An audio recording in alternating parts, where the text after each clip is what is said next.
for example, she provides individual counseling to youth and adults, and she's dedicated mindfulness mediator, facilitator, and students. And she I think when I was seeking someone to give that workshop, because we think it was important to have that workshop. I called to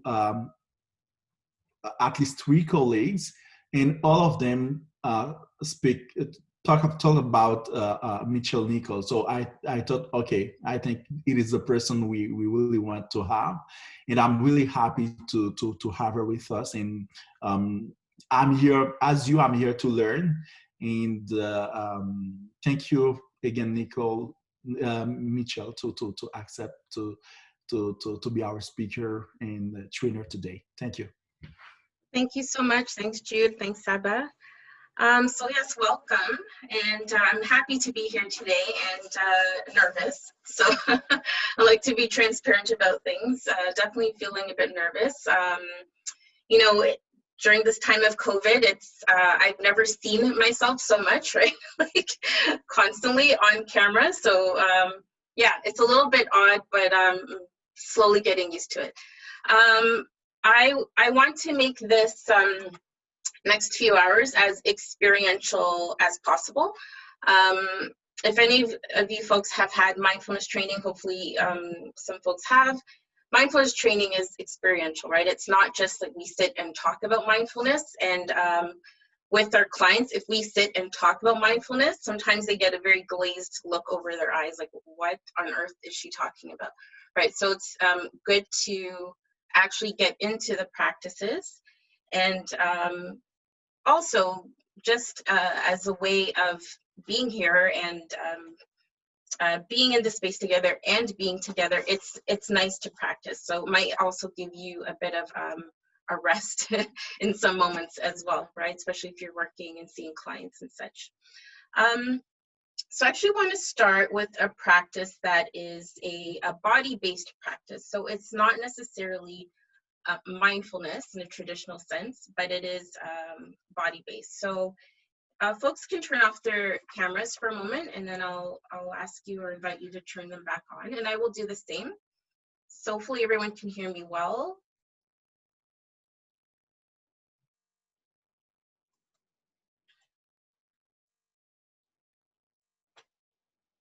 Okay.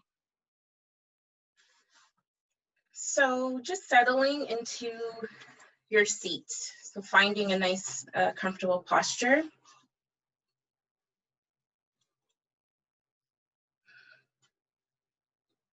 Bringing awareness to wherever your body makes contact with the floor and the seat, perhaps the back of the chair.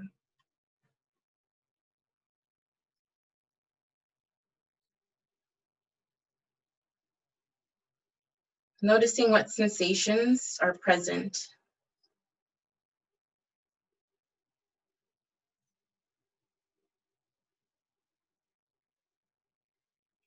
And settling in. And once you feel that you've somewhat arrived, starting with your neck, just taking your neck and moving to look right behind you. So you're turning your neck and your head to look right behind you. And the rest of your body will follow. So your back, your psoas, muscles will follow. And so taking in everything around you with your eyes open. Taking in the walls, windows if there are windows, a door if there's a door. Taking in colors, textures, height, whatever's there.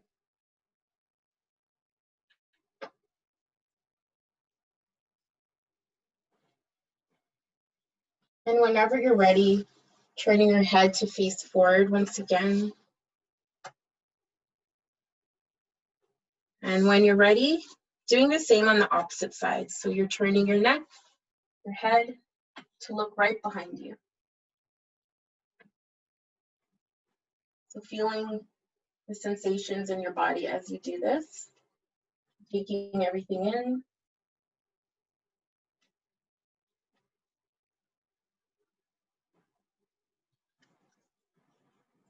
And again, facing forward when you're ready.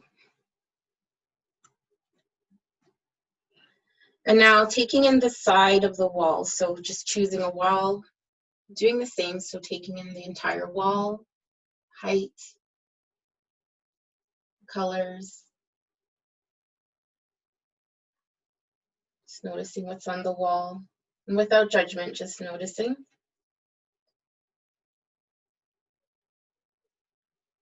When you're ready, facing forward. Doing the same on the opposite side. Looking up, taking it all in. Noticing.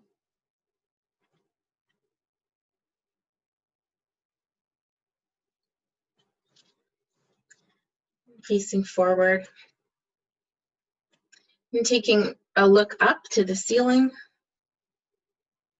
Again, taking it all in. Colors, texture, height.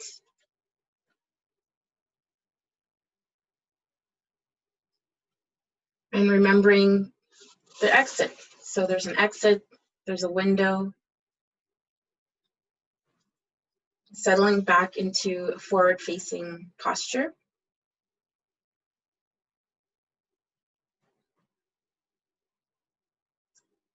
And if it's helpful, you can close your eyes. Noticing what sensations are in the body now.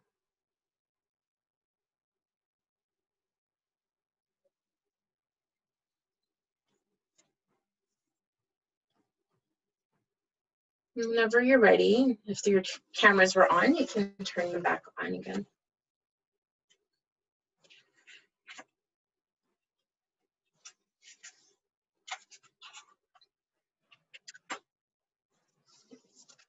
So that's a very simple orienting, grounding exercise. And folks may already be familiar with this if you are therapists and do some somatic work. If you're not, then I'm just going to put a name here in the chat box. If you're not aware of Resmaa Menakem, I highly recommend you become aware of Resmaa Menakem. So he's a trauma therapist, and he's appearing a lot on interviews these days and talking a lot about his book called My Grandmother's Hands.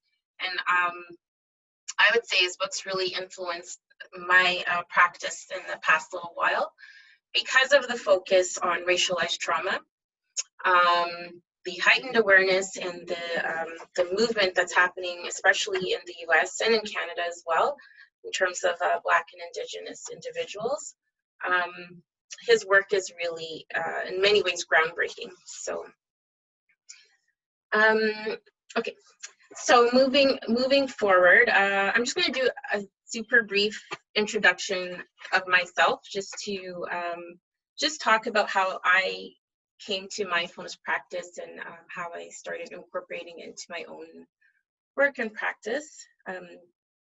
So years ago, when I was doing my placement at Community Health Center in Toronto called Women's Health and Women's Hands, it's a community health center for women of color, so namely African, Caribbean, South American, and South Asian women. One of the therapists there introduced me to a book called Black and Zen, which is a book from a mindfulness or Zen practitioner, Zen Buddhist practitioner who's Black, Angel Kyoto. So although I heard about mindfulness and had some interest, it was kind of like a passing thought. I didn't really pay much attention to it, except I knew that I was interested. So she handed me that book, and in terms of working with a few clients there, she asked me to take a look at it and just see how I might be able to incorporate some of these principles of mindfulness into practice and therapy. So that really, that like brief moment in placement really impacted me in a great deal. So some of those practices are just being aware of the idea of being present in moment-to-moment experience, acceptance, letting go, were concepts that I kind of like heard about, but did not necessarily know how I could do them in practice with therapy. So kind of flash forward, practice there, my placement is over, and I kind of came back to mindfulness again during a very difficult period of my life. And I specifically sought out a MBCT practitioner. So I wanted to do one-on-one MBCT. So I found someone, we worked really well together, and she also knew of me that I wanted to also deepen my spiritual practice. So she would send me audio of like Tara Brach, if people are familiar with Tara Brach, who's a Buddhist psychologist, and Jack Kornfield. Yeah, so that would, and Mark Williams. So that was probably around like 2012 or so, 2011, 2012.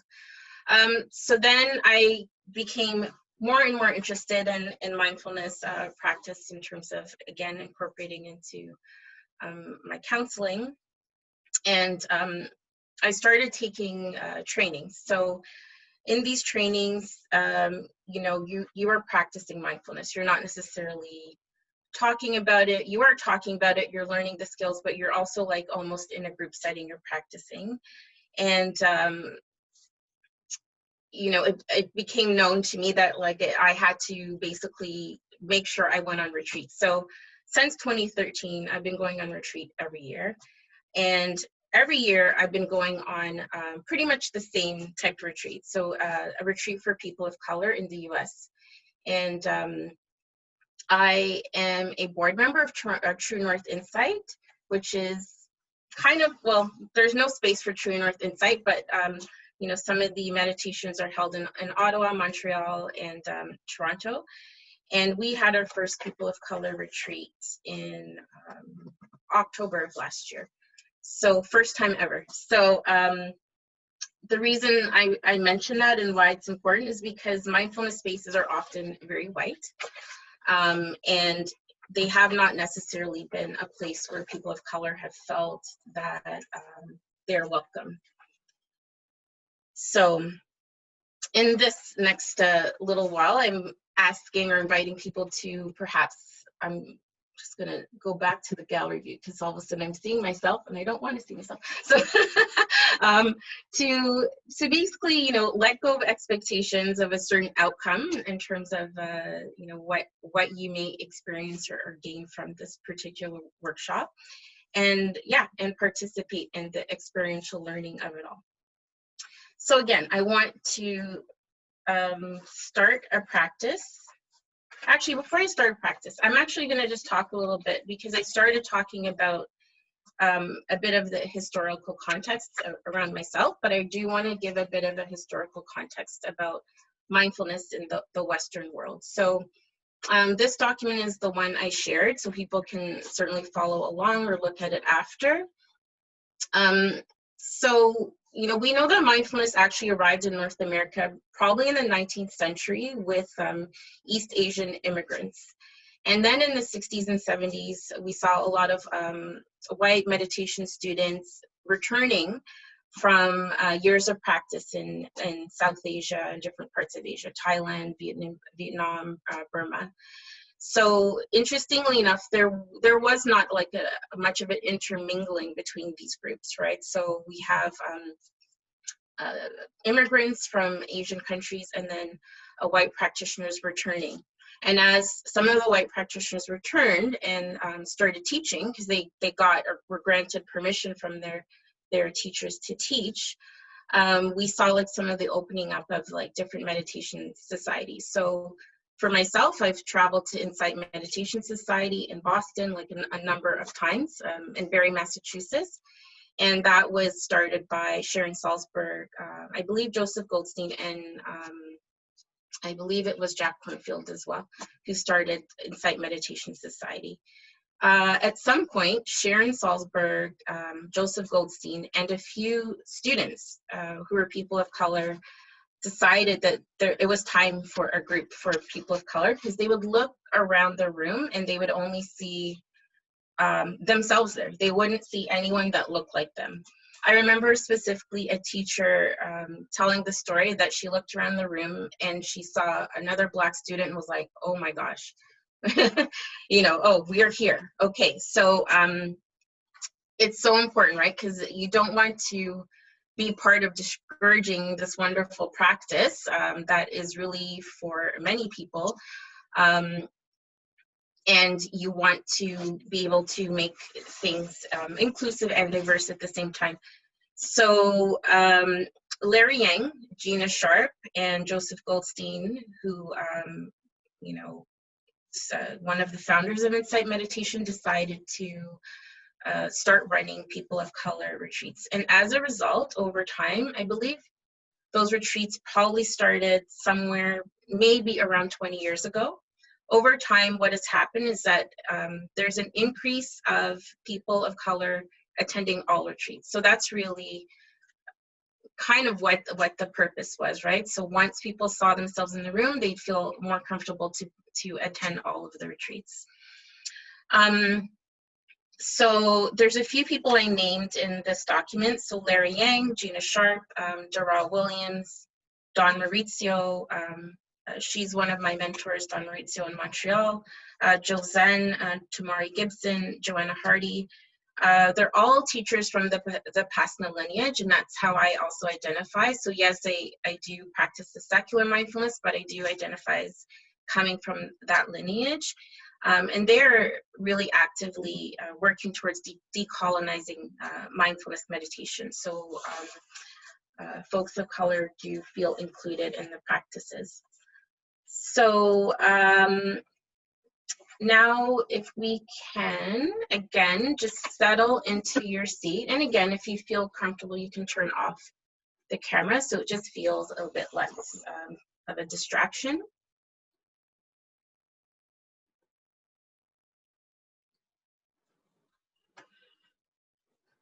Okay, so again, finding a comfortable posture. Some of you may be lying down and that's fine. And some of you may be seated.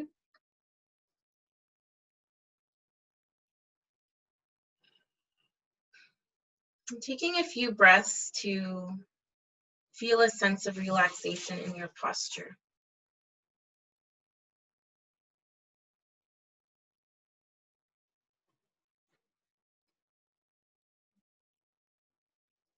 And bringing awareness to the floor or the bed or wherever you may be, holding you up. So feeling contact.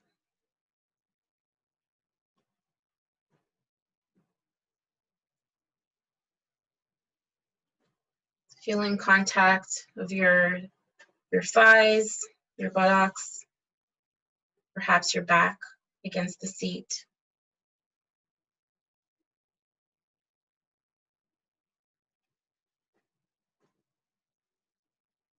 Bringing awareness to sensations in your hands. So if the hands are clasped, feeling the sensation of your hands together.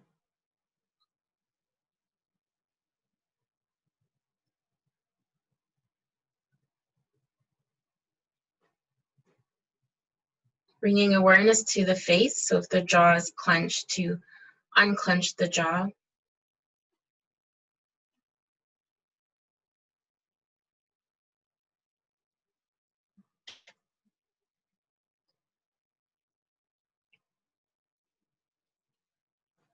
Noticing pressure, so air pressure against the skin.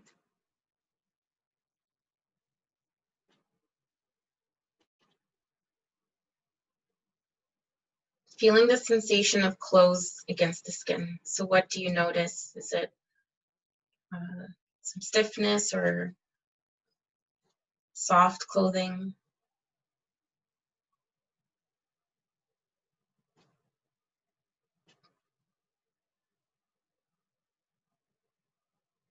And getting a sense of under the skin. So you may notice different sensations under the skin, such as tingling, or maybe an itch,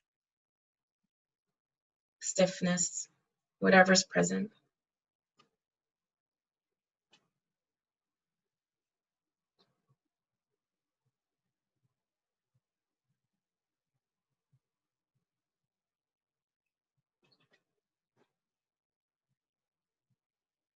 Now, finding a spot on the body that feels comfortable.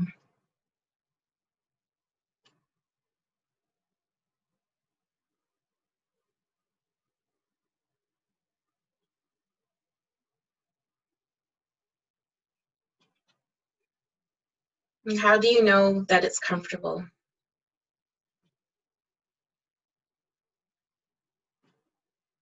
What sensation might tell you it's comfort?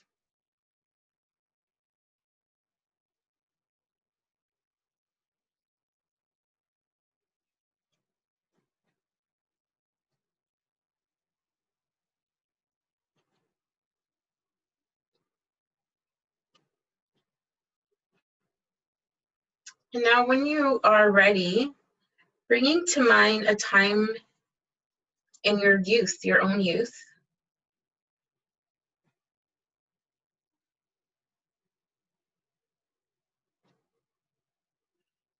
and perhaps a time when you might have been facing a difficulty. So not a huge difficulty, maybe more of a minor difficulty at the time.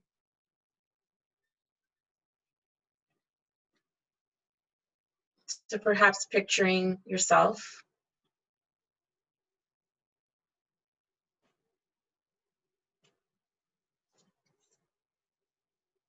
maybe even picturing something you were wearing, your style, where you were.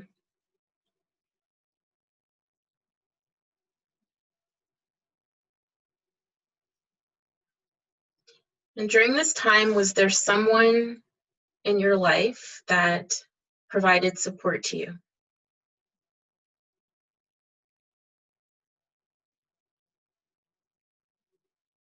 So it could have been a friend, maybe a teacher, a neighbor, a family member, maybe even a pet.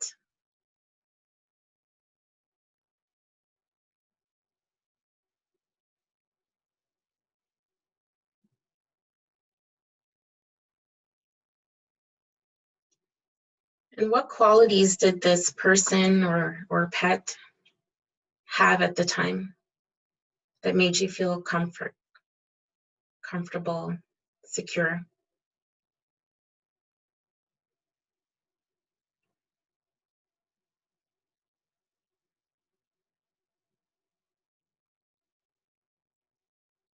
And if it's hard to find one person, if you're jumping around, it's okay, just bringing a sense of the quality to mind.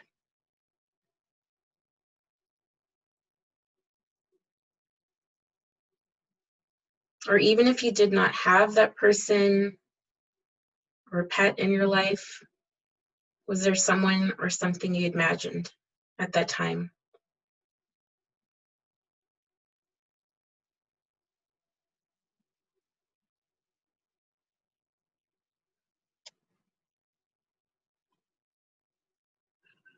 And returning to that sensation that you felt before of comfort.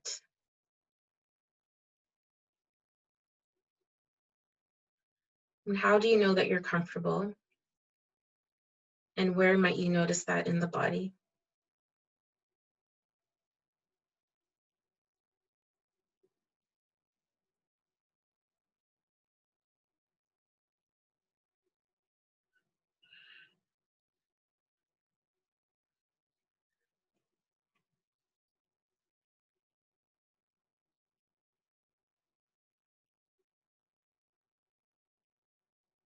So staying with that experience for a moment longer.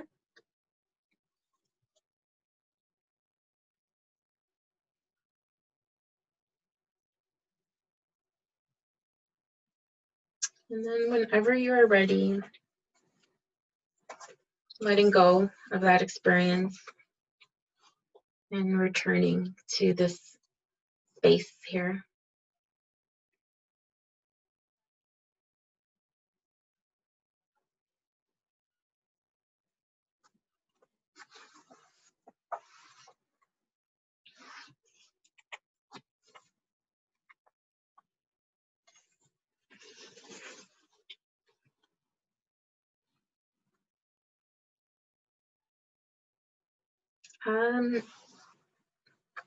So I would like to, I'm not sure the best way to do this, but I'm curious to know what that experience was like for some folks. How did it feel to kind of go back to this idea of being in your youth, bringing up a difficulty, hopefully it was a mild difficulty, and what maybe came up and what did you notice? If anyone wants to share, that'd be great.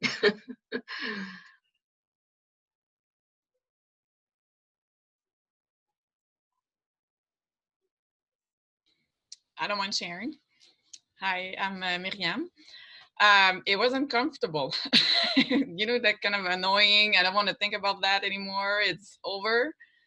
So that was really my first thought for the question. And I mean, it wasn't the worst thing that happened to me, but still it was just like, this is annoying to even have this memory. And it was really like real to me, even though it was just a quick like memory and a quick time to remember about it. Yeah. So. Thank you. And may I ask if you noticed sensations in your body with that memory? Yeah, some like tension in the shoulders, or just like a feeling of closing up. And right after you went to the think about that person that was helpful or comforting, it felt like a warm and then a more of a sensation of like open heart and just a release to like, oh yeah, that was good. And then remembering those moments when I had talked with them, and I had two people in mind, so there was just like going back and forth to those like really, oh yeah, that was really helpful in that particular time, and they helped me go through it. And also it was really like a release and a warm feeling. Thank you for sharing that. Thank you. Anyone else?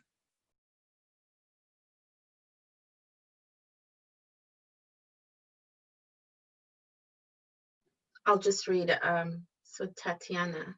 So for me, it was hard to decide what it was about the person who was providing support that was so comforting, but it was lovely to think about. Thank you.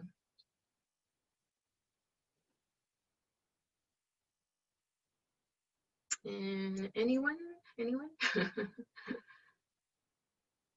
Okay. Okay, so so the reason why I felt that exercise could be helpful for a few reasons. One was a bit of a felt sense exercise in the beginning, and then kind of moving into this a bit of a visualization and bringing up a past experience from our youth. So we typically want to make our youth feel comfort and supported and held and all of those things. And when we can imagine what that was like during that time, and youth, I mean, some people here may still be youth, considered youth. However, even if you look back at a younger time in your age, what that might have felt like, and what were the qualities of those people that made you feel supported and comforted and held? And is that what you feel like you're embodying now as a therapist, or is that what you hope to embody as a therapist and practitioner? And what ways can we do that? And through an exercise like that, through mindfulness, it's a way of like really kind of revisiting that experience of that, as Miriam said, that discomfort of like, oh, that awful time in my youth, right? It's such an uncomfortable time to begin with. And then when you add layers of complexity around things like race and gender, and perhaps like, you know, social, economic status, things like that, it can be quite a traumatic time, actually, right? So presence is everything, and embodying mindfulness is really everything. So even if you're not necessarily sitting and practicing a meditation with your youth that may be sitting in front of you or in a group, you want to be in that experience, that embodiment, and even sometimes in that discomfort, right? So sometimes we might feel uncomfortable. If I am a Black woman in a space where all of the group is white, there may be a certain discomfort I may feel. So if I ignore that discomfort, is it helpful? If I am with that discomfort, it can be actually useful in many ways.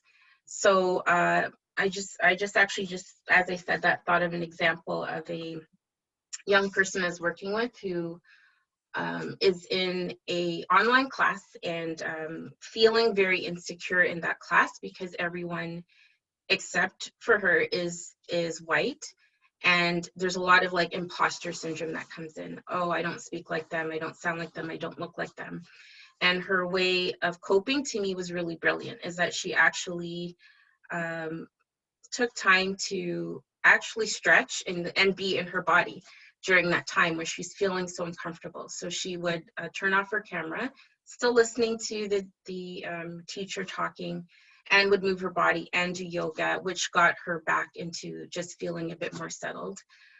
And another thing too that came up or comes up for some folks, it's like, well, I don't want to use my race as a crutch. I've heard that actually many times in therapy with a Black youth or people of color. Oh, I don't want to use that as a crutch to say that because I am a person of color and I feel uncomfortable, that it's a problem. But the reality is, when we feel that imposter syndrome kind of sinking in or slipping into our minds, it's also because we've been made to feel like imposters in different spaces. So that is actually a reality.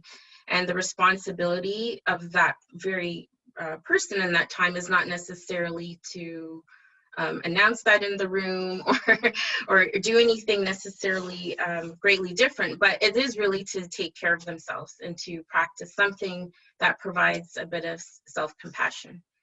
So if a student tells me, well, I do yoga while this is happening, I think that's brilliant. That's an act of self-compassion, that you can do yoga while you feel this imposter syndrome arise for you. So you can be back into your body again and kind of just out of your mind. So, so just going back to the handout, just checking the time too to make sure I'm not like so way off time.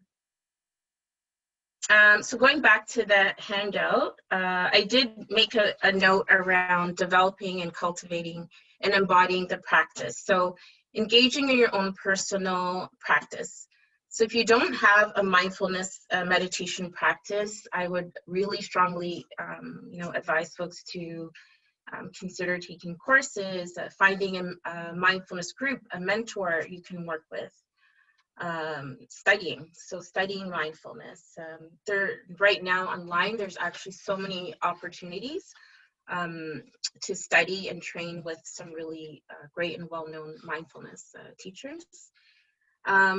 Working with a consultant, working with a therapist. So when I told my story before, I specifically sought out a therapist who did mindfulness because I had an interest. So as a therapist, I'm like, oh, I really would love to know what it's like to experience this. And perhaps it might be helpful or useful to me in my future. That was exactly what happened for me. I also have a consultant that I work with who is a trauma-informed mindfulness consultant. So she is, I keep bringing up trauma-informed because of racialized trauma. It's very real, and it's, it's evidence that it exists. So I feel like a lot of like the up and coming mindfulness meditation teachers are becoming trauma-informed if they're not trauma-informed already. So a lot of the folks I might have mentioned in the past, so perhaps the John Gavitzins, the Sharon Salzberg, the Joseph Goldsteins, they're not necessarily trauma-informed teachers. But the other folks that I mentioned, so like Larry Yang is actually a therapist. Dawn Maurizio is not a therapist, but she is actively kind of taking a lot of trauma-informed mindfulness trainings, because the reality is the folks that we will be working with in these settings will have trauma. I don't know if you can hear my neighbor's dog in the background. So I would also like to add that, you know, when we have our own experience practicing mindfulness and feeling that discomfort and going through those waves of like, am I doing it right? Am I doing it wrong? This is boring. This is excruciating. All those things. We also know what that experience will be like for our clients. And when we are leading a practice, we should be also meditating. We're not necessarily reading from a script. We are embodying it in a way we're not acting, we're experiencing that. And I ran a mindfulness based CBT group at a former workplace, and I can tell you that it was actually quite challenging when I was running it with folks that did not necessarily have a practice. Like they really struggled.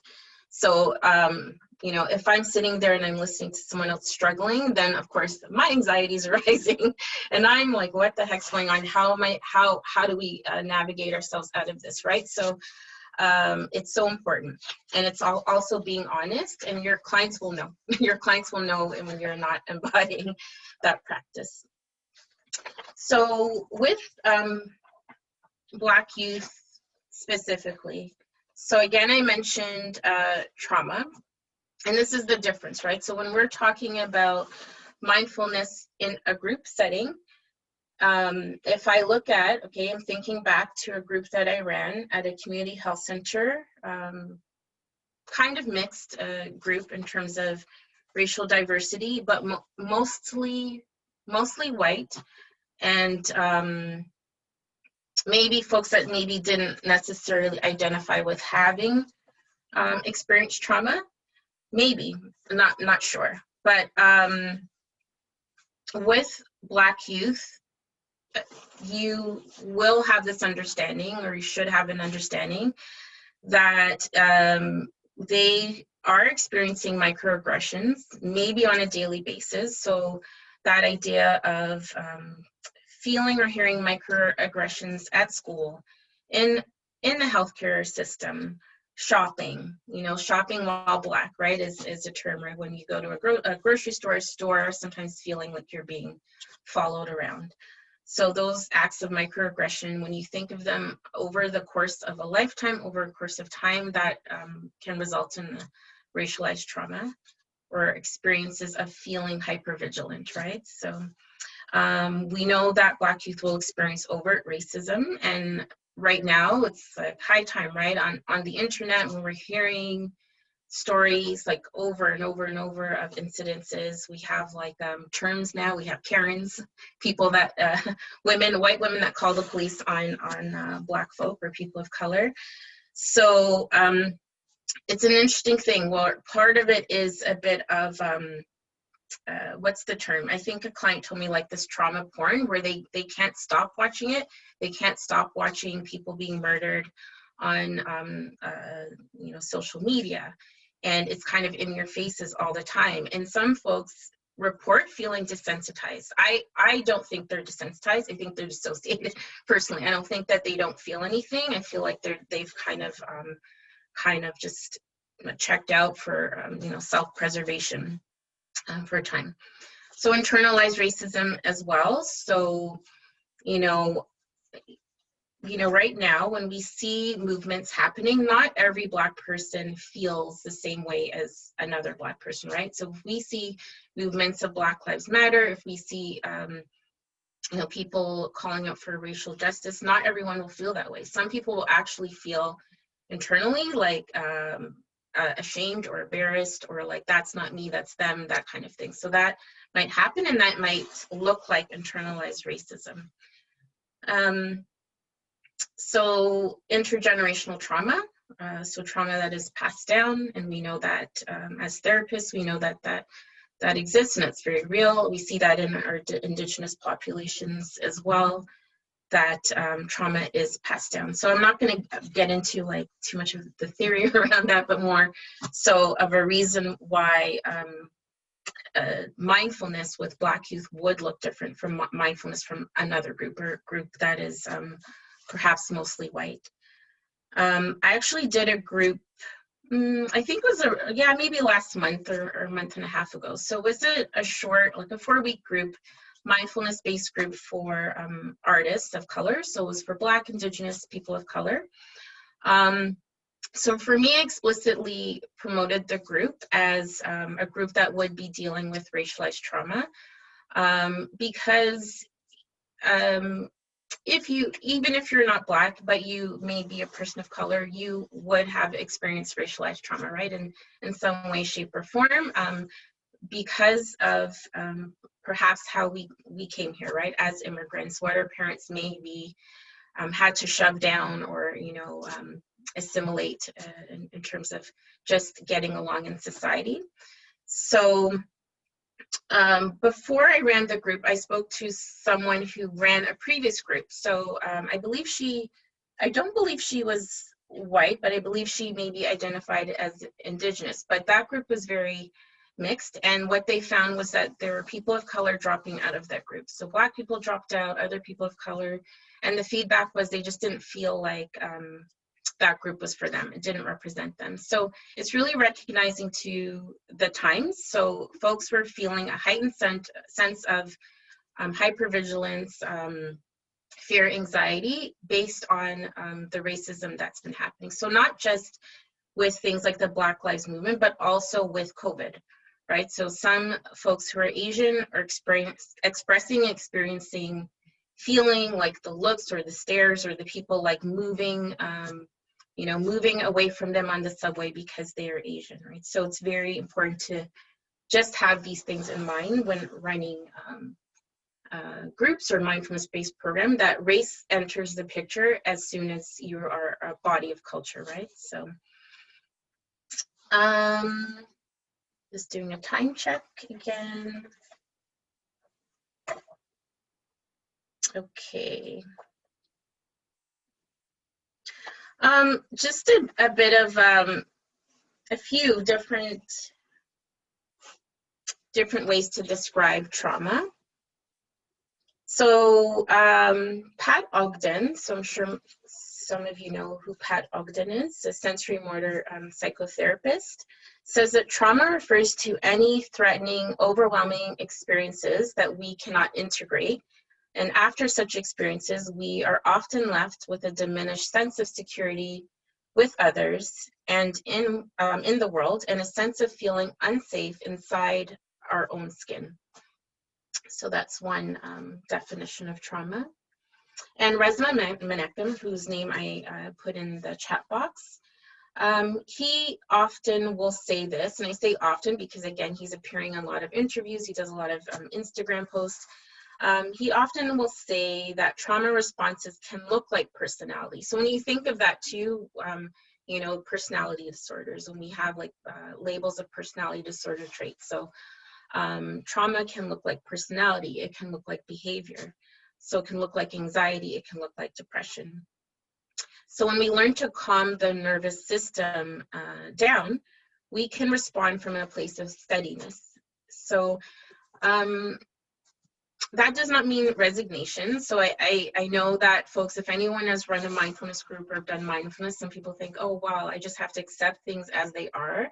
I don't want to accept things that they are. It's really real for me. So that's not necessarily what it means, but accepting things as they are. If I have a headache, I can accept I have a headache, right? So when I have a headache and I'm like, I wish I didn't have a headache. Why do I have this headache? That headache is 5,000 times worse. So accepting things as they are, and perhaps out of that acceptance, there's a clarity in knowing what do I need to do next with this information that I have? Okay. So,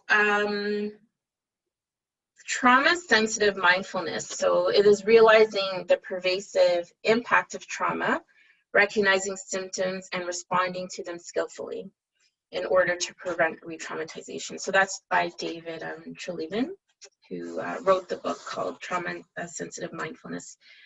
And of course, in mindfulness, we can re-traumatize people. So our folks out there, I can't see everyone that's out there, but our folks out there using mindfulness in their practice, and has anyone had an experience where someone looked traumatized or acted in a way where they were hyper aroused in mindfulness? Yes. If anyone would like to share what that experience was like for you as a therapist when you noticed that. I was working with eating disorders, and sometimes it's very distressing for them to reconnect to their body and to their experience. So I had some patients who, because we're doing mindfulness exercises in the context of group therapy, and yeah, it was very distressing for some patients. So, so you feel guilty in those moments. Yeah. You feel like, oh my God, I might have induced this anxiety in that person. Yeah, exactly. Thank you for sharing. Yes, exactly. Yeah, it could feel very, very jarring for the therapist. You're like, oh no, like you're here, like hoping to support that person to feel better and grounded, and then all of a sudden the opposite happens. So it can be very, very triggering. So I can say that when I first started learning about mindfulness, nothing about trauma was ever discussed, and now it's like so much a part of my practice and work. So yeah, we all have had these moments where perhaps something went wrong, basically. And that can happen in any therapy session, but we also, I guess, particularly feel that when we're hoping to have people, experience the steadiness in the practice. Second, I'm just responding here. Okay. So I want to, first of all, does anyone need a break, like a 5-minute break or a couple minutes or so? No? Okay. So I want to, I'm just going to kind of skip ahead here to see where to go next. So yeah, I'm going to kind of skip ahead to some of the common myths about mindfulness meditation, and perhaps people might relate to this or maybe share some that they've heard themselves. So something like, I can't get rid of my thoughts. Have people heard of that? I can't get rid of my thoughts. So I put a bit of like common responses I might use in that, right? So no one can get rid of their thoughts. Like it's impossible. And mindfulness is about becoming an observer to your thoughts, right? So noticing the relationship between your thoughts and paying attention in a particular way and with intention and curiosity. I just can't meditate. My mind can't be still. I can't be still. I don't have time to meditate, and I'm afraid to be with my own thoughts. So I remember doing a group, so entering a space where a group was already happening for the majority of the group were Black youth. So it was just a community, kind of like just a community social sessions for groups in a community health center. So I was asked to come in and do mindfulness. So that might be how you enter a space, right? Someone might ask you, oh, come in and do a mindfulness group for us. And you're walking into a setup where, a lot of these kids may not have a clue of what's going on. So I usually ask folks, where did you hear about mindfulness and have you heard it before? So the majority of the group of Black youth and people of color said that they heard mindfulness over a PA system at school. It doesn't work for them. It's silly. I don't like it.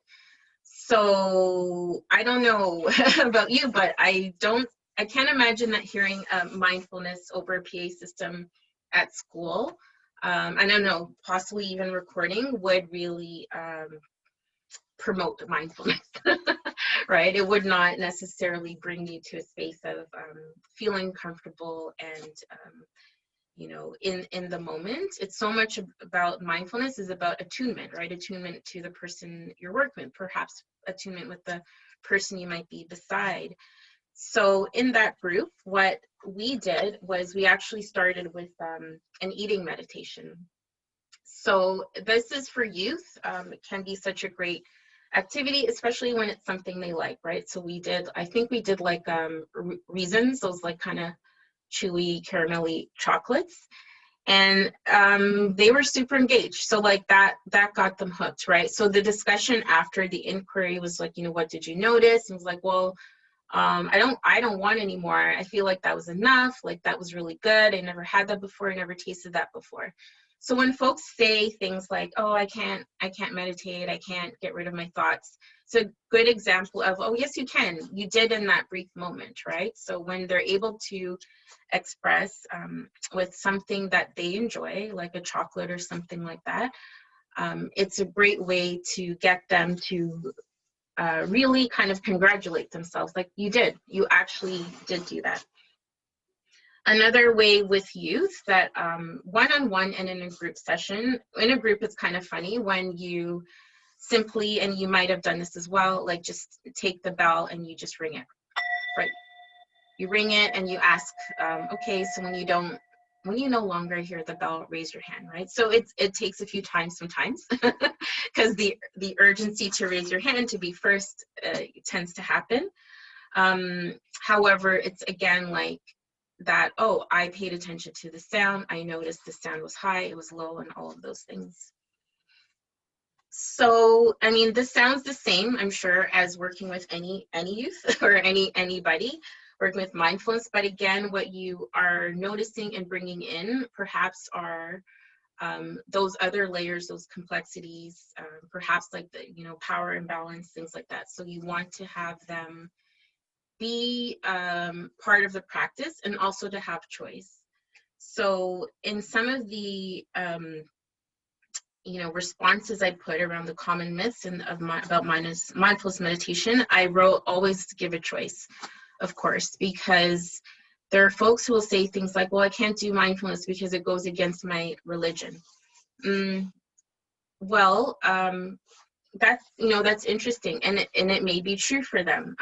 However, sometimes when you explain what it is, oh, we're not necessarily practicing from a Buddhist perspective, and yes, it does come from Buddhism, but we're practicing from a secular perspective, right? And that means we're cultivating the skills that are already within you. So you already have these skills, and we're actually just allowing them to come out.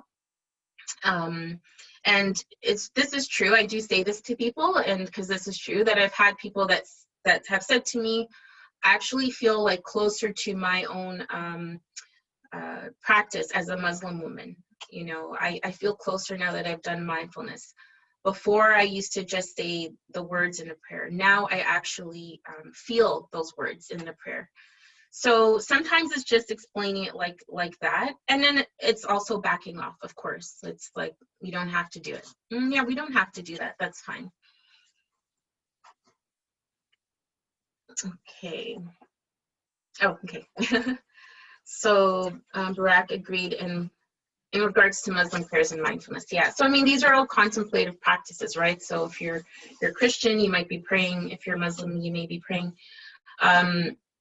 They're all contemplative, but yes, sometimes the practices themselves, they lose meaning until maybe there's another approach that is sort of brought in, and then it provides a meaning again for folks. A concentration practice. Okay, so I think actually, Saba, maybe we could I actually want to do a breakout room. So hopefully we can try to do this breakout room, and just in groups of 2, and I'll explain the the practice, and maybe what I'll do is put it in the chat so people can see it while they're in their breakout room. So copy and paste that. Michelle, do you want 2 people per breakout room? Yeah, 2 people, if that works.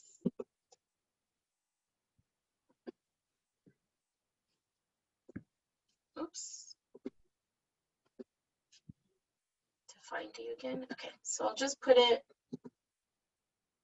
in the chat here, hopefully.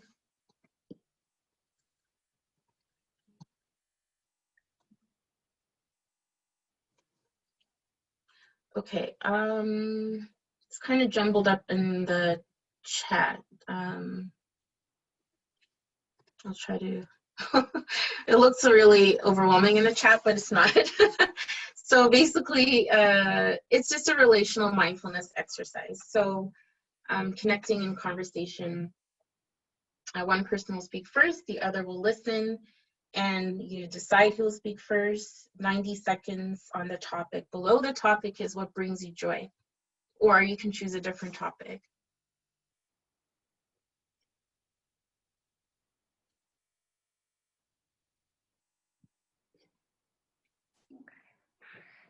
Okay, so I think maybe 5 minutes is enough for that because it's only 90-second practice for each person.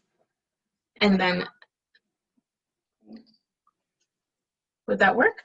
Yeah, that works.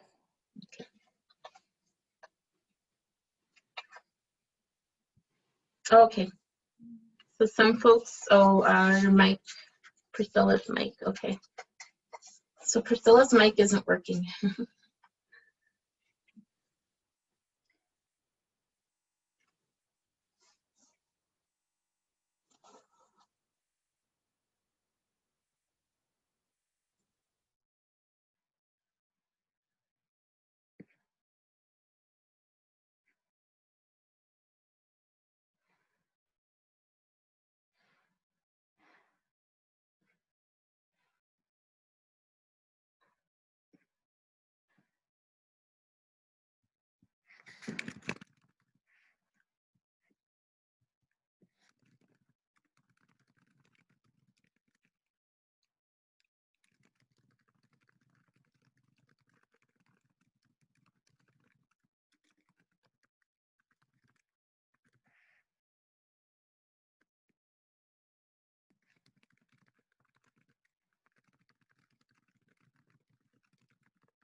Okay, some of us got cut off, I think.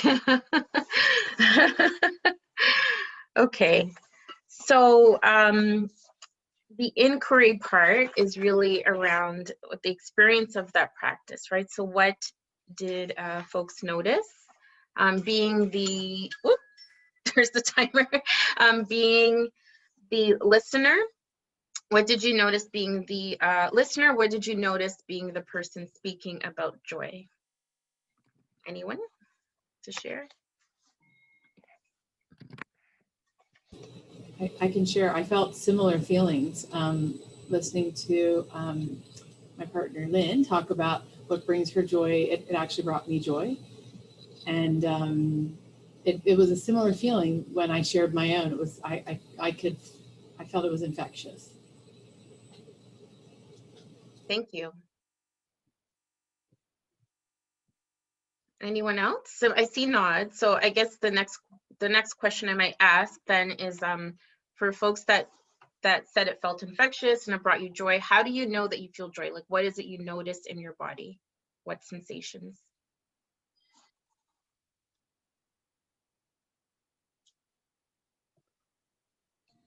I can go again.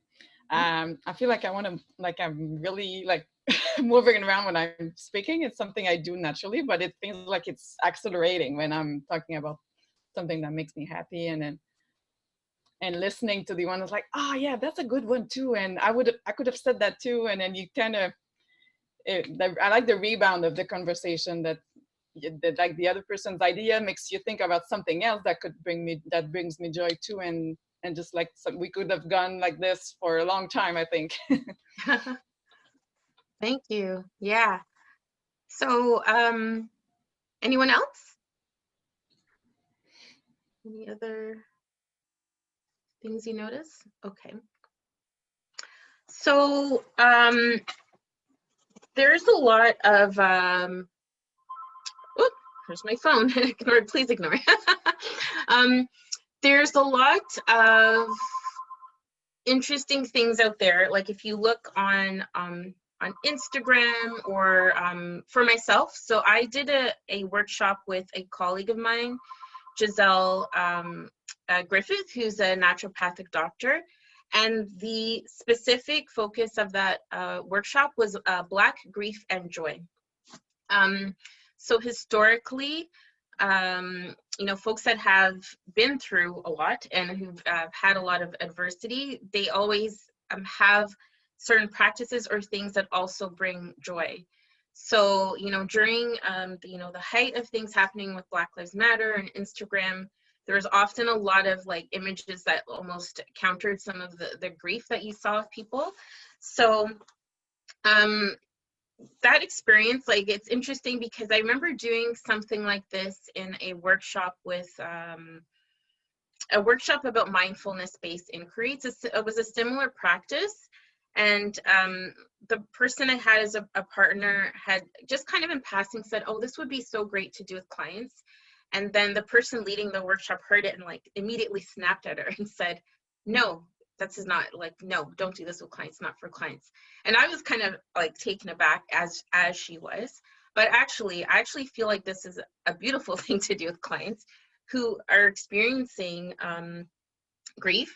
Or like if you're looking at a group context with like youth or Black youth of color, is to pair them up and do it together, right? So folks are feeling down, they're feeling their nervous systems are low, especially now during the pandemic. Now everything's on Zoom. It might actually be a really lovely exercise to do together.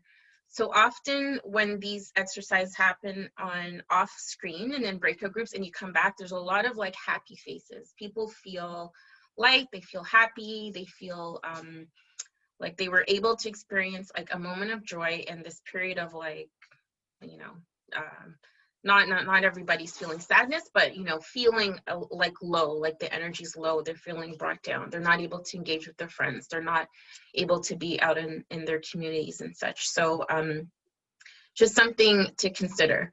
I was actually on a virtual retreat last week, and we did an exercise like this, and we actually did a lovely closing exercise where everyone's name was listed in the chat, and whoever was the first person in the chat basically said, you know, things like, I am resilient, I'm happy, I am funny. So the next person repeated that and would say, Michelle, you are resilient, you're happy, you're funny. And it just kind of went down.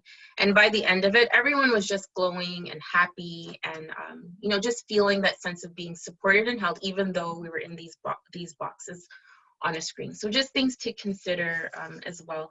Sometimes, sometimes I find like really protocol mindfulness-based groups are not heavy, but they're a little bit like stiff, and they're a little bit like not allowing for like moments of joy to arise.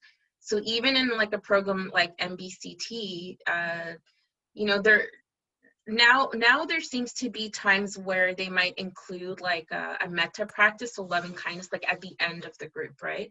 But I know in the protocol, there's even something very specifically, if I recall correctly, around like this caution about about like compassion practice. And you know, sometimes protocols are not for everybody. So a group for Black youth, a protocol group may not actually fit very well, right? Because of the lack of ability to express, right? Or to have that expression that they may need to experience. So is anyone running like very like protocol groups like MBCT or like DBT types of groups? Yeah. And are there things that sometimes you might change up or incorporate, like to like not slip away from the protocol, but like just to change it up for the particular group, or do you stay with the protocol? Yeah, for us, because it's with youth with borderline personality disorder, and a ton of them have like ADHD and trauma, and we really try to make it fun, lighthearted, personal. We laugh a lot, because otherwise we find that if we deliver it almost as a class, there's no way that they're going to be engaged. Yeah. Yeah. So, yeah, the answer is yes. Yeah, thank you. So yeah, it's important to be flexible, and I know because these things are evidence-based, it can be a bit scary to kind of veer away from protocol, but sometimes it is actually necessary if you want to keep people around in the group, and like just giving them that incentive to stick around and to stay around.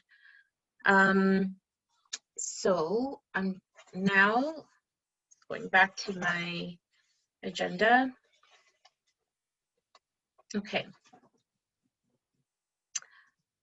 Okay, so I put a little note there about attitudinal principles, and we usually see them very, again, standard with John Kabat-Zinn's attitudinal principles. I actually intentionally used Don Maurizio's Mindfulness for Beginners book for some of these principles. So it's not like straight from the book. I kind of just liked some of the things that she wrote down.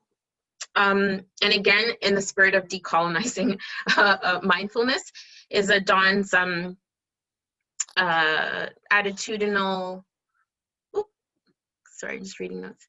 Okay, so Don's attitudinal principles include receptivity, so curious, kindness, and again, it does not mean resignation, balance, non-judgment, of course, patience, awareness. So you can take a look at that. So it is similar and not the exact same as the John Kabat-Zinn one. I'm bringing attention to some other folks because I do feel like some of the same people are always highlighted, John Kabat-Zinn and you know, Sharon Salzberg and Tara Brach, who are all wonderful. But again, in the spirit of, you know, bringing attention to folks that are actively trying to decolonize mindfulness and to bring awareness to, you know, folks of color that are leading these practices, I'm trying to include different people. So the mindfulness-based inquiry. So if anyone has ever done like an MBCT training or an inquiry training, how can I describe it? I can describe it in the way that when I stepped into an inquiry training, I left feeling I didn't know anything. And that was actually a good thing, right? So I saw people who had said, oh, I've been doing this for years, really struggling with the questions that you might do to lead an inquiry. And the reason why I think it's still important to do an inquiry, no matter what group it is because it's like getting people, again, to cultivate that awareness and to understand like why they're even doing these practices. And sometimes it's like you can see the light bulb go off in their mind at times when we're doing an inquiry. So I just, I put a list there of some questions around, you know, the recognition questions. So like, you know, what did you notice in the body, which are questions I always ask. What sensations did you feel? The observations, so things like, what do you notice about the nature of attention? And then the insight and learning questions. How might what we just did here help us to stay well or cope with stress? So in leading a group of youth or young Black youth, it's still important to do an inquiry, even though it does come from like a kind of standard or protocol way of practicing. And I'm being asked to leave some room for questions at 3:30. So what I want to do, I want to do another practice. So I can do that in 10 minutes. So let's do a practice. So again, if folks feel like turning off their camera, can do so. If not, you can leave the camera on and get settled.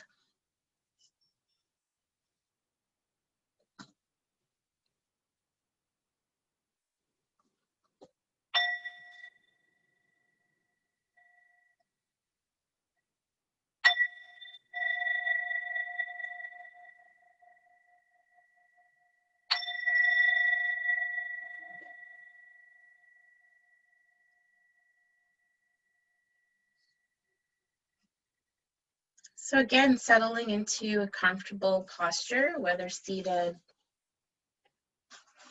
standing, lying down.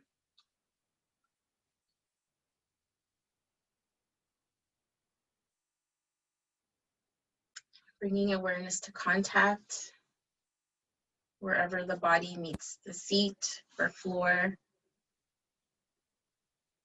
Feeling the sensation of being held by what's beneath you, what's behind you, what's under you.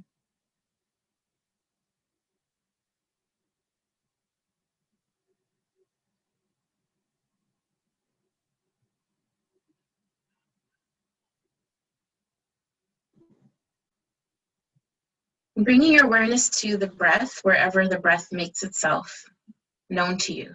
So either at the belly, at the chest, or at the head.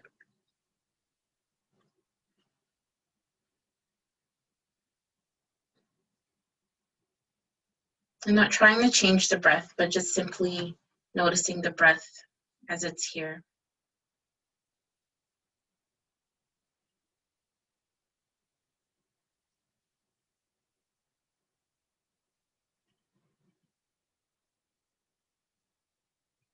And for some folks, the breath may not be accessible or may be more activating. So perhaps paying attention to sensation and touch.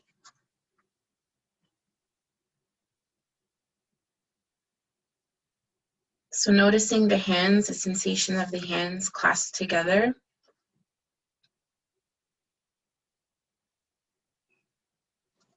can even place the hands on the thighs. So feeling the sensation of fabric or warmth.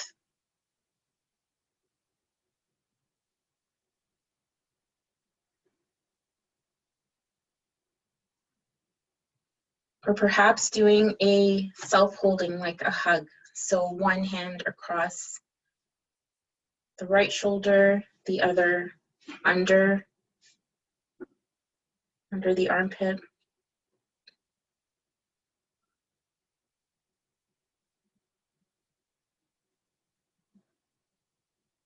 And as you notice the sensation of warmth or the sensation of your hands on your arms across your body, perhaps even bringing some movement. So rocking could be back and forth or side to side.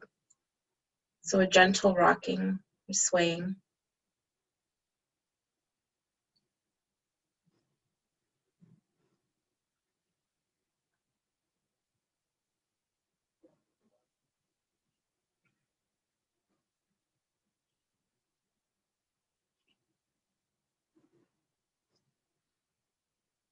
Noticing what other sensations may be present. So perhaps hearing,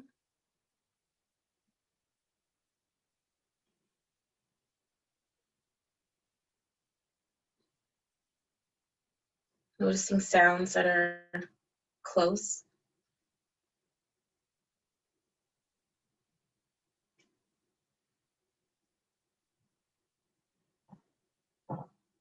Could be your own breath or the sound of digestion, sounds in this room.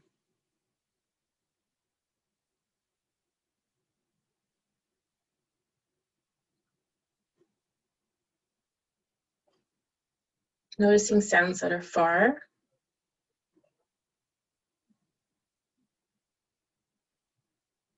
And as our mind has a tendency to want to label the sounds, just being curious and seeing if you can notice things like pitch, volume, tone. If a sound has a rhythm.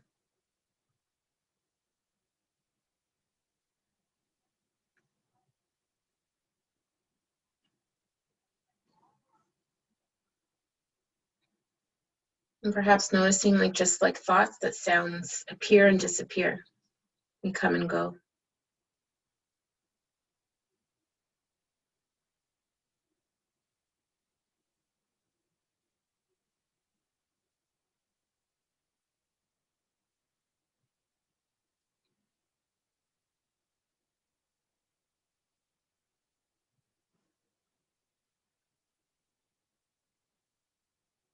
And if you're continuing to hold and rock the body back and forth or side to side, noticing what sensations are present now.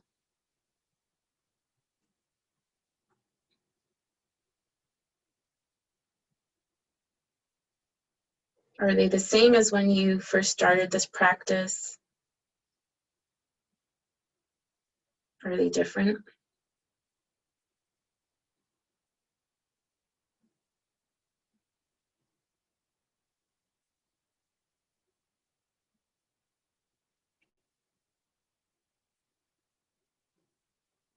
And notice if the mind is wandering. Note where the mind has gone to, perhaps thinking or planning.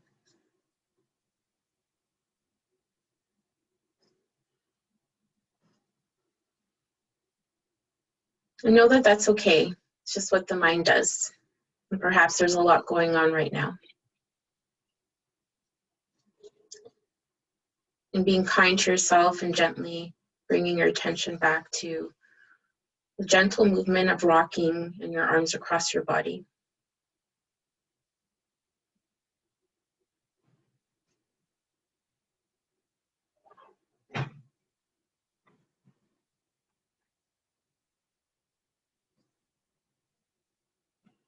And perhaps in the last few moments of this practice, experimenting a little bit with feeling tones. So noticing when things feel pleasant, unpleasant, or perhaps even neutral. So for example, rocking. You may note in the mind pleasant. Could be sitting, unpleasant.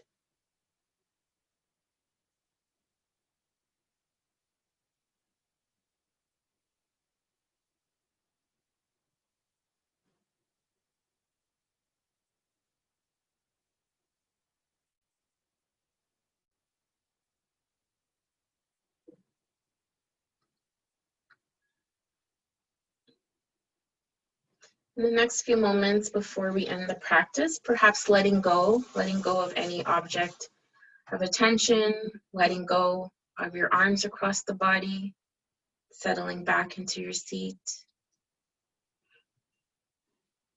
bringing awareness to what's around you.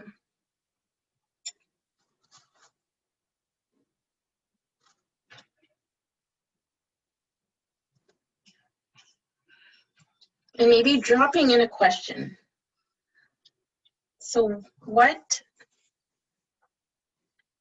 is important about mindfulness in your practice?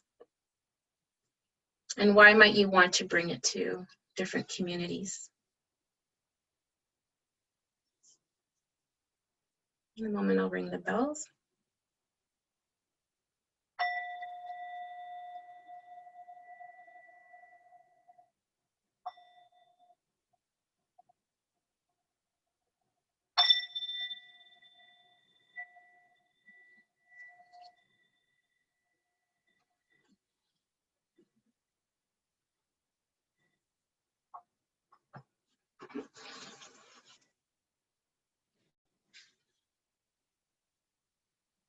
Okay. And so whenever you are ready, you can turn the camera back on.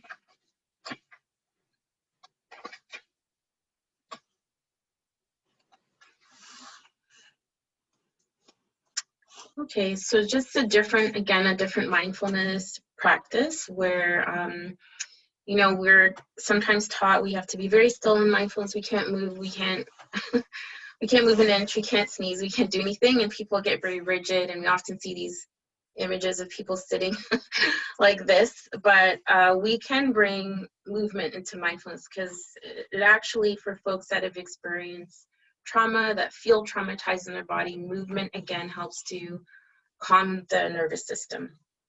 So again, you know, moving away from, you know, these very rigid ways of practicing that may actually re-traumatize or harm people, or people want to run out of the room screaming because like just it's too much, it's overwhelming. We want to actually bring in ways to calm the nervous system. So not the last page of the handout, but maybe page 6 possibly. I'm not going to go through it all because I know I want to leave time for questions, but I put a few different resources. So I typically, when I run a group, I like to add different resources. So some folks are visual, they like to see things. Some folks like to listen to things. So usually we'll add a podcast or like a YouTube video or something that people like to read, because there are some folks that are really interested in research and learning about the body and such. So there is a, I don't know if I can share it. Probably not. Maybe I won't risk sharing it because it's, yeah, it might be a bit too hard right now. So the first link is from NICABM. So it's, if folks know that website, they post a lot of workshops and trainings that are trauma related. So they have this really great diagram of the window of tolerance. So and working with youth or Black youth, sometimes it's really helpful to explain things like the window of tolerance, explain things like the vagus nerve, because it kind of allows people to realize, oh, okay, it's not just me. This is like a very common experience. It's maybe a community experience as well, right? So Resva Manicum has a nice way of calling the vagus nerve the soul nerve, and he provides a really lovely example in his book about that. So there's a link on how to stimulate your vagus nerve for better mental health. Meditation is one of those things. Movement, humming. So I often will incorporate humming now into my practice, and some folks before we end are like, wait, are we going to do the humming? So the humming is again like a way to kind of stimulate the vagus nerve and settle the system, and it's just it feels nice, like it has an overall nice feeling in the body, typically after you hum, or as Peter Levine would say, like they're doing like a VOO sound, so just VOO, like doing that sort of vibrational sound. So I put a link on some self-compassion practices. So there's a discussion with Therapy for Black Girls, which is a podcast with Dr. Joy Harden, and she has a discussion with Dr. Kristen Neff, who does a lot of mindfulness, compassion work. And yeah, I mentioned Resmaa Menakem over and over, so you can take a look at that book. I think it's very important, actually, in terms of working with Black youth or Black individuals, to read My Grandmother's Hands and take a look at some of his videos. Yeah, so I guess I'll open it up for questions. It feels like 2 hours felt like a lifetime, and I actually skipped over a lot of the things we were going to do today. So any questions? You can also write your question in the chat if you're uncomfortable. Yeah, I can write it in the chat. Maybe I can read it, or either publicly or privately, I can take a look at it.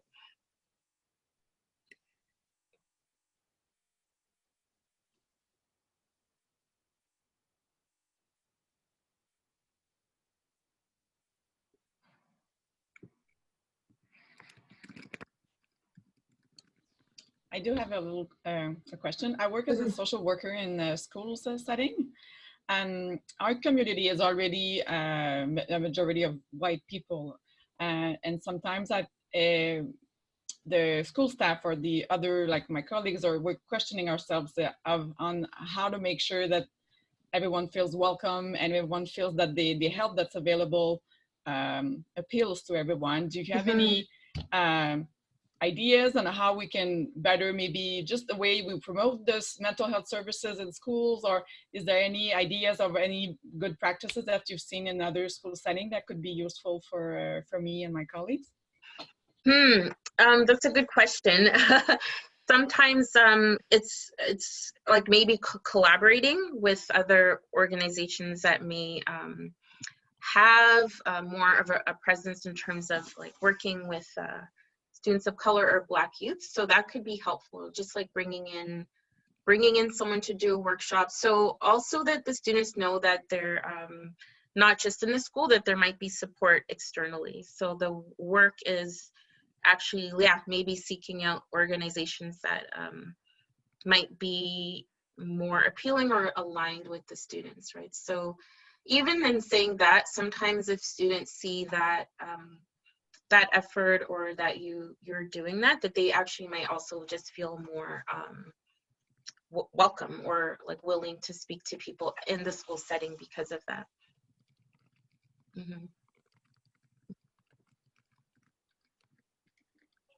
I just had a question about working with groups and doing mindfulness in groups.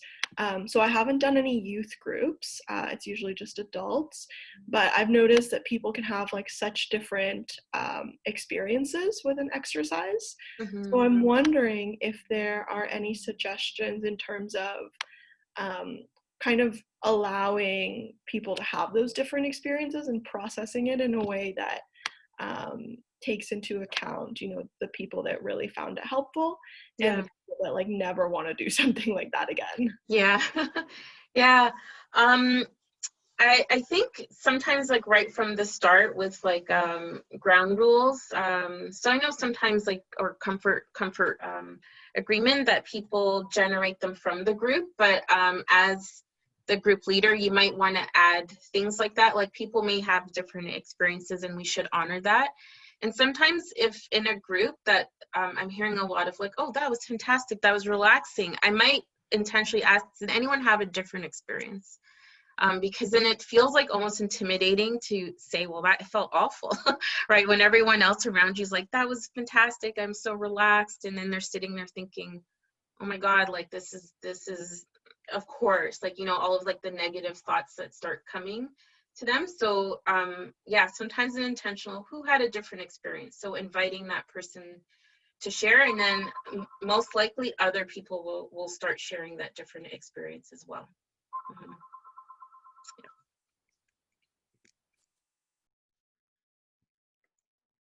Anyone else?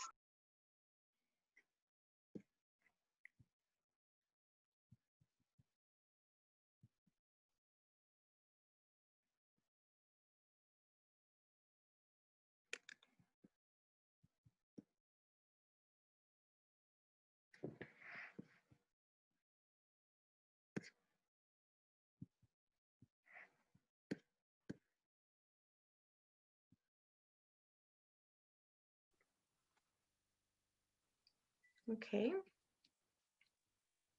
I have a general question.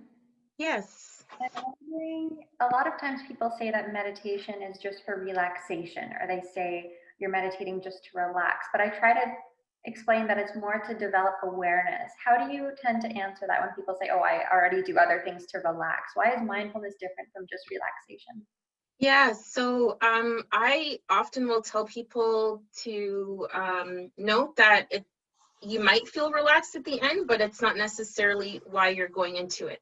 So often I will say really that, oh, that's great that you felt relaxed, but that's not always the outcome. Or folks that say they felt relaxed in a meditation, I say to them sometimes, oh, it might feel completely different next time. It's not always, you won't always feel relaxed. And yeah, so I explicitly will say, like, let's say if it's like a mindfulness group and I'm explaining it, or, in a protocol group where you kind of do those interviews, we will say that, letting go of all expectations, the idea is to stay with awareness and moment-to-moment experience, and as a result, you may or may not feel relaxed. Okay, thank you. You're welcome. Very true. There's always a different outcome after some Yeah. Can I add a little something? Because I find that, because I've been doing some training for mindfulness and teaching with teenagers, and I find comparing to like a sport activity or going to the gym, and it's kind of it's a training, and sometimes you'll go in your training and you find it like it was like super easy and fun and really like a nice feeling after your weights or whatever training you're doing, and sometimes you'll be, oh my god, this one was really hard, even though it's the same thing you've done than the last time. So I think sometimes that's a way, and it's just repeating the same exercise. That's what helps your muscle to build the strength and to build the flexibility. And sometimes it's just a nice comparison for teenagers to understand better the goal, and just to be patient and repeating, and that's where you'll see the goal, that your muscle don't like just pop up on nowhere. I mean, it's the same thing with the mindfulness practice, that you need to keep going it and be perseverant and just being focused on, let's do another one, and next time might be different, and I'll see some outcomes sometimes a little later on the practice. Yeah, that's a good point. With the I often use that like lifting weights analogy with folks, that because people, also they want like the quick fix, or they think, well, I don't feel good, I've been doing this for days, I don't feel any better. So I often will say, oh, think about when you go to a gym. If you lift weights 3 times a week, 4 times a week, perhaps you'll start seeing results in a month or so. But if you do so once in a while, you might not necessarily see a result, or it might not feel like anything's happening. So just that idea of it's over time, it's accumulative. It's not necessarily in this moment I'm going to feel something miraculous or great.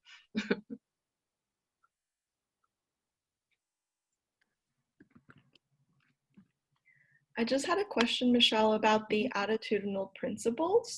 Yeah. So is this something that you try to weave in throughout the exercise, or are these kind of principles that guide you in your work but aren't necessarily like expressed? Sometimes both. So sometimes I usually for folks in let's say it's an MBCT, or if it's one-on-one, if I've sent them the attitudinal principles, let's say the Sean Gabbett-Zinn ones, I think there's 7 or 9 of them, and they're practicing, and they come back and they talk to me, and they're very hard on themselves, or they have a lot of the sort of unhelpful thinking habits that happen. I might remind them, oh, okay, so let's remember that it's this idea of non-judgment. I notice judgment arising, so let's remember that non-judgment is one of the principles. And when you're sitting and you're practicing, you might label that as, oh, this is judgment arising. So I kind of remind people that that's also why they're there. In a practice, I might say things like, letting go of judgment or you know, approaching things with a mindful curiosity or beginner's mind. I may like slip them into a practice sometimes as well. So yes, thank you, both. The answer is both.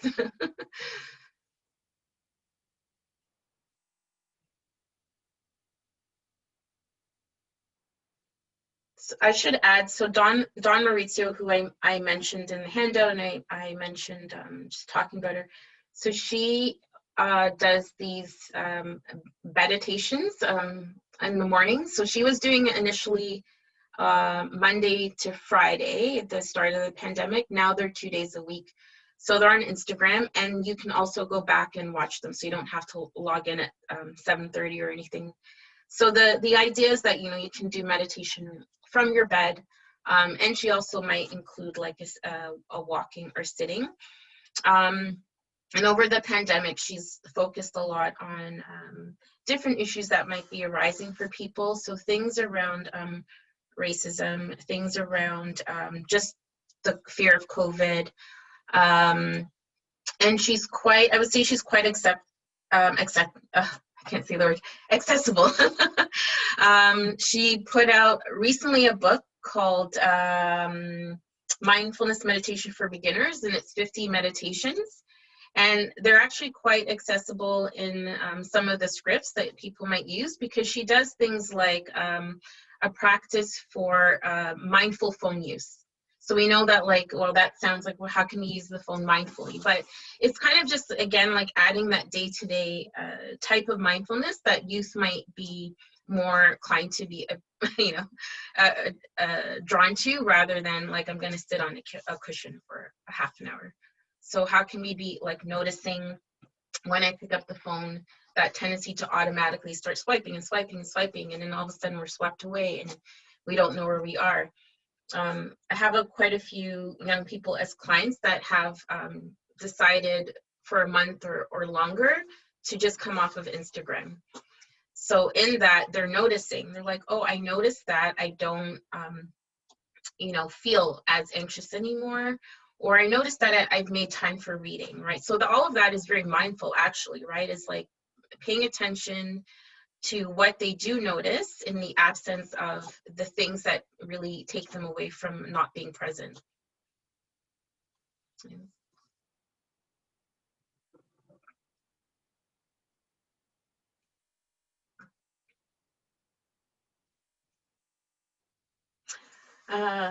French resources. Dawn Maurizio might have. I can actually, she actually has some French language meditations. So Dawn is not, she's not Black, she's Filipino. So Dawn, so you might find her on YouTube in French, and also on her website. And I just realized the other day that she is the voice of an app, which I believe the app has like French and English. I don't even know what the app is, but if you Google her, you can find her. I don't know what the app is, because I was actually surprised to see that it existed, this particular app. Maybe it's new, I'm not sure.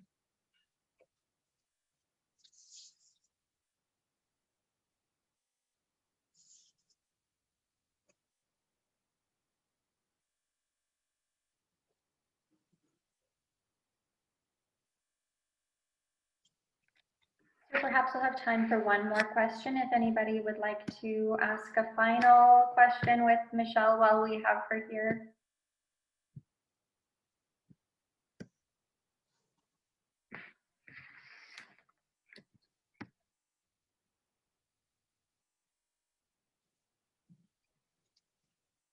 In the meantime, if anybody's thinking of a last question, I'll just mention a few points. So tonight, actually, incidentally, in 1 hour, we have a meditation with Fimo Mitchell. No relation to Michelle Nicholls, similar. And I will put the link in the chat below. If you want to join, it's free just to experience meditation for a full hour with him. He's a great instructor as well. Tomorrow we also have a conference at 2 p.m. On how schools and universities can facilitate Black students' wellness from words to actions with Dr. Carl James from York University. And also the Dean of the Faculty of Social Sciences will be saying a few words, so that'll be really interesting. And we have a training for mental health care professionals on our website, which I'll also put in the chat, mentalhealthforeveryone.ca, which is called How to Provide Anti-Racist Mental Health Care. It's one of the first trainings of its kind, I think the first, and it's accredited by the CPA as well, so you can get credit and certification for it if you complete it. So I'll put that information in the chat, and hopefully you can join us for tomorrow and for later tonight.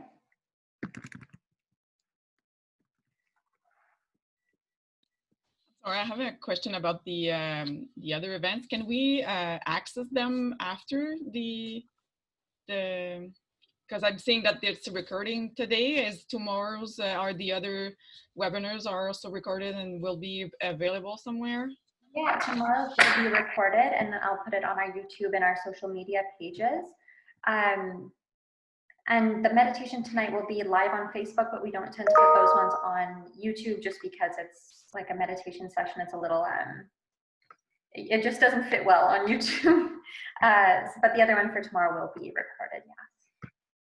This one as well will be available at a later time on YouTube.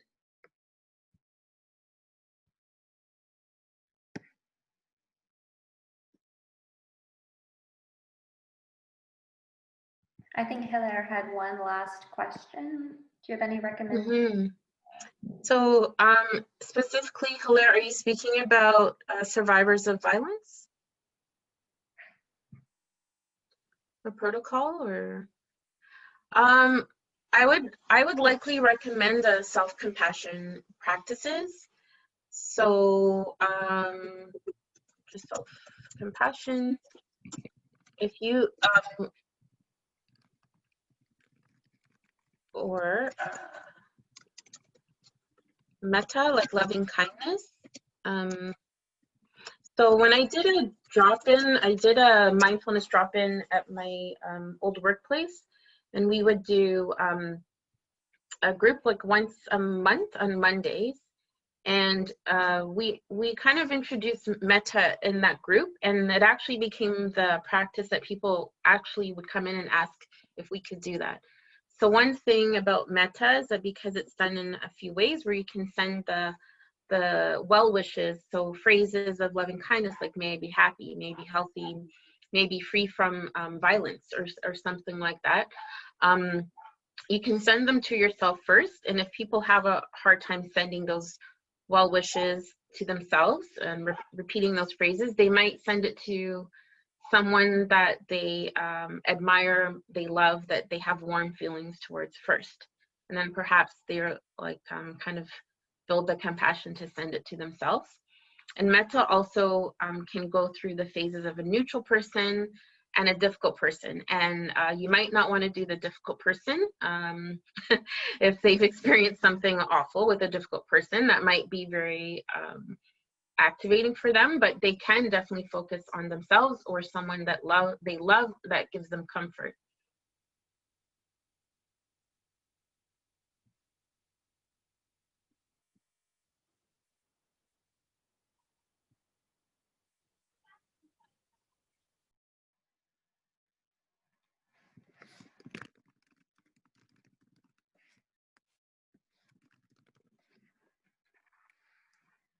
Okay, thank you everyone for joining us today. It was such a pleasure to have Michelle with us.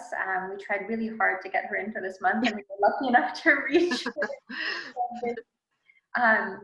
If anybody has further questions, you can email them. I'll leave my email, and Michelle, I think I'll leave your email too for people to that's our lab email. You can reach me that way, and Michelle is also on the web. I know she has a website. Yes, I'm gonna type in my very long email address here. And yeah, you can find me there, and the website's the same, Michelle Nicholls Counseling. Great, so thank you everyone for joining, and that concludes our workshop for today.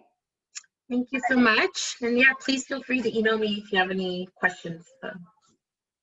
Take care. Take care, everybody. Bye. Bye-bye.